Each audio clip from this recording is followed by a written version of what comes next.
Hello and welcome to another episode of Battle Ready. Ready. You know, there's a battle stab in the back. Yeah. Where today we thought we'd talk about something we have, I think, only a little bit of experience with, but something that I think is an interesting part of the game. And that is not AoS proper itself, but Warhammer Underworlds. Underwears. Warhammer Underwears. And why? Why did you bring that up? And Warcry. And specifically, the Warbands that you get from those games. Warbands. Because all of them have AoS rules. And so is that a good thing? Is that a bad thing? And could it be better? Rick, what are your thoughts on those games getting rules for AoS? I think I think it's actually a little bit different between Warcry and Underwears. So why don't we talk about Underwears first? So what do you think about that? Underwear's kind of... Oh, wait, no, dang it! Underworlds feels different because I feel like they should be included because they are...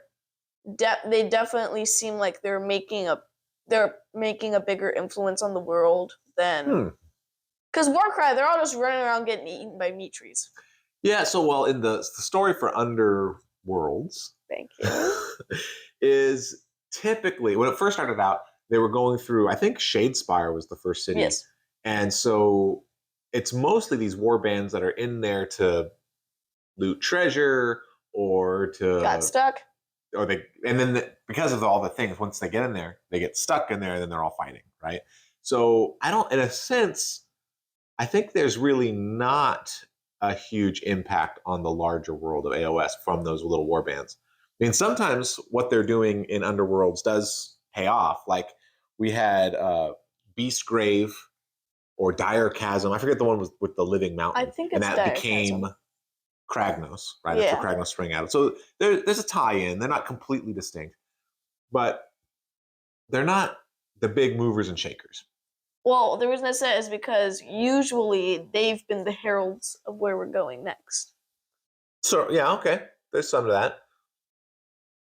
I think I have a little bit of the opposite view, and that's because Underpants warbands are mostly like 4 characters, maybe 5, but a lot of them are 4.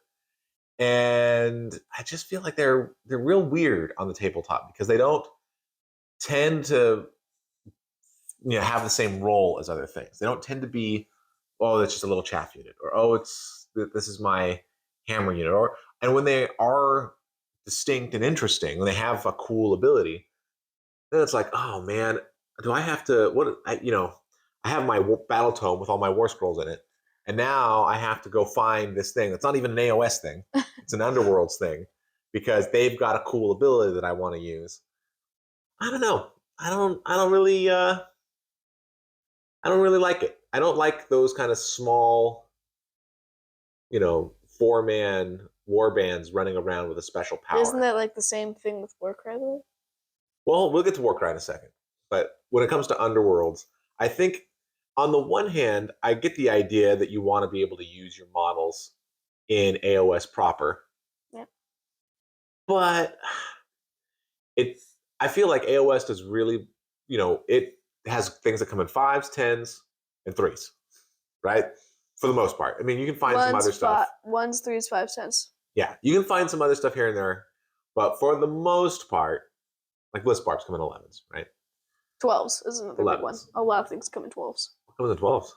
Squig Herd. Squig Herd does come in 12s, yeah. There's other things that come in 12s. I can't name them right now. Can't think of it. But I just feel like the 4s aren't that good, and I don't like, and maybe part of it is how the rules get made for them, because they're always like, well, this particular model of the 4 is armed with this weapon profile, and this particular model is armed with this weapon profile. Oh, and the leader has 2 wounds instead of 1. It's just it's a lot of overhead, and I don't really like it. What I would like to see instead is I would like them to just be counts as models. Like, for example, there's a cool Underworlds warband called the Sons of Velmorn. Oh, yes. They're these skeleton warriors, and they look super cool. And it would be really cool is if you could just take those guys and be like, oh, yeah, use them as Graveguard. right? So they have the same profile. You could plop them into your grave guard as like little sergeants or whatever, and they're your little grave guard bonuses. Yeah. That would be cool. I would be okay with that. I don't really like the idea of taking that warband and then just plopping them in with sort of unique rules of their own, because I feel like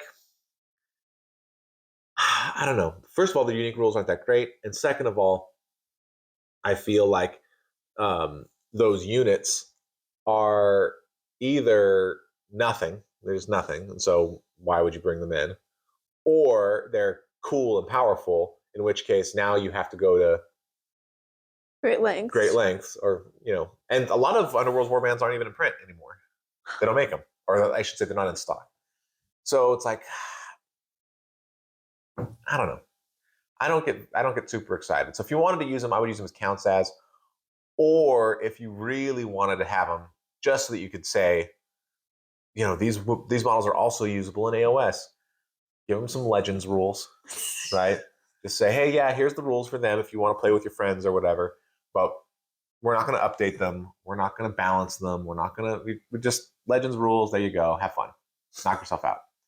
That's sort of what I would like to see. Mm. What about Warcry? Warcry. They feel really lame. They feel really lame? Why is that? They all die super fast. Oh, in Warcry, they certainly do. Warcry's a very killy game. In AoS, they all die super fast. Okay, how do you mean? Like, whenever I field, like, the Tarantula Brood. Wait, have I ever? No.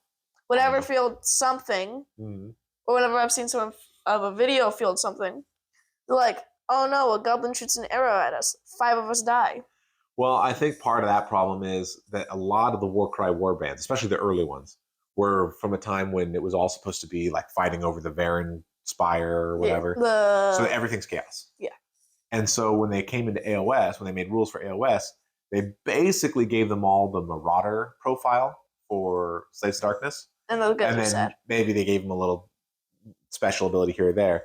But all the Marauders are sort of like just humans with axes. Yeah, they're sort of like your little weaky infantry, maybe chaff, but they're like the grunts. Yeah, it's sort of like the difference between Carrick Acolytes and Zangor Enlightened, right? The Enlightened are the big hitters, Stickman, and the Acolytes are like your mass infantry, right? With shooting. And the bad thing about it, though, is Warcry. I mean, you could double, or maybe if they were battle line, triple up on them, but they all look the same. They're all monopose, so you have the exact same copies of guys, and it's just like it looks ugly on the battlefield. So I think that's part of it. What else do you think? I feel like in Warcry, if one thing we could do to change it to make it better for Warcry is let each of them be an independent operator, not counting as a hero.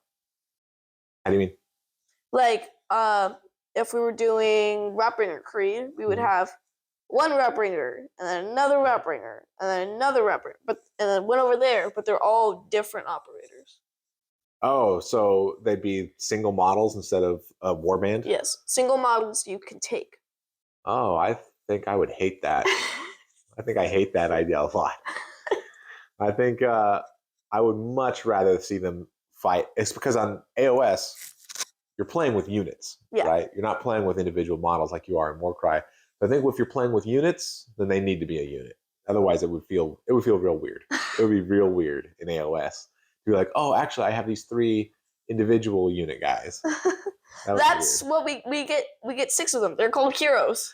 Yeah, but heroes have sort of a different function. If you have just one little guy who runs around with his 2 attacks, 4s and 4s, like, who cares? Nobody cares. Carnosaurs might. Yeah, I think that I have less problem bringing a warband in with Warcry because you do get like 10-ish models, right? So at least it's around the right time. But I actually think the times when Warcry has been the most successful is when they've refreshed a unit, like Gorgers, right? Yep. Because the Gorger model from AoS is sad. super ugly. I mean, just really, really bad looking. But then the new Gorgers from Warcry Look awesome. look pretty cool. They look pretty cool. So once you have the new Gorgers, you just use one of them, right? I think that's a great use. I also think when they sort of refresh a unit, like there used to be chameleon skinks in Seraphon, and then the new Warcry chameleon skinks were like, looking. But then the new Warcry warband looks cool, and you get your chameleon skinks. So I think that that's stuff like that is really cool.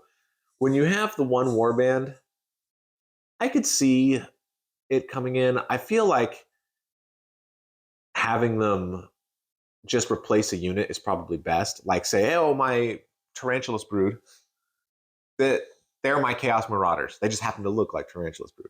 Yeah. And then you don't worry about special powers, right?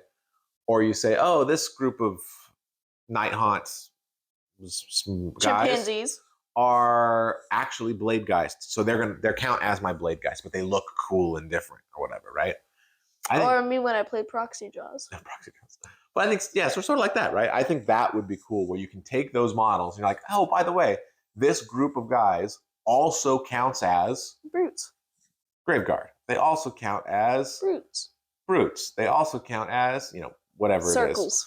I think that would be way better because when you give each warband its own special rules, gosh, I feel like that's just... I feel like it makes people that aren't interested in Warcry want to feel like they need to follow it. I feel like it makes it really ugly when you want to reinforce and you get the same stupid poses twice, right? I feel like there's so many downsides aesthetically that it just looks bad that I would much rather have them as a one-off counts as than its own separate unit. Plus, Warcry is cool. I like Warcry a lot. Yeah. And but there's sort of a lot of warbands for Warcry now. And I don't think we need that many extra war scrolls in the game. Maybe we just nerf some. No, maybe we just leave them out. We just say, okay, you don't have a separate war scroll for Scions of the Flame and Chaos Marauders. You just say Scions of the Flame can be Chaos Marauders. There you go. One war scroll. They're all Chaos Marauders. Do you want the Chaos Marauders to look like this? Or do you want the Scions of the Flamey ones that look like this? So they look different, but you don't have to worry about the extra rules bloat. I think I would like to see more of that. Yeah. What about you? What are you interested in with Warcry and Warhammer Underworlds? How do you like those? Oh, he didn't say it wrong. Yes. I think that I like the idea sort of being able to use those models, right? Because you buy them for Underworlds, and some of the Underworlds warbands look really cool. Yeah. And so it would be sort of a shame to have those cool models stuck there and you couldn't use them anywhere else. Stuck. But maybe not necessarily having separate war scrolls. Maybe you bring them in as other things. That makes sense. For the most part. But let us know what you think. Do you have Underworlds warbands? Do you use them? Warcry warbands? Do you use them? What are your thoughts? What are your thoughts? All right, this has been another episode of Battle Ready. Ready. Thanks so much for watching.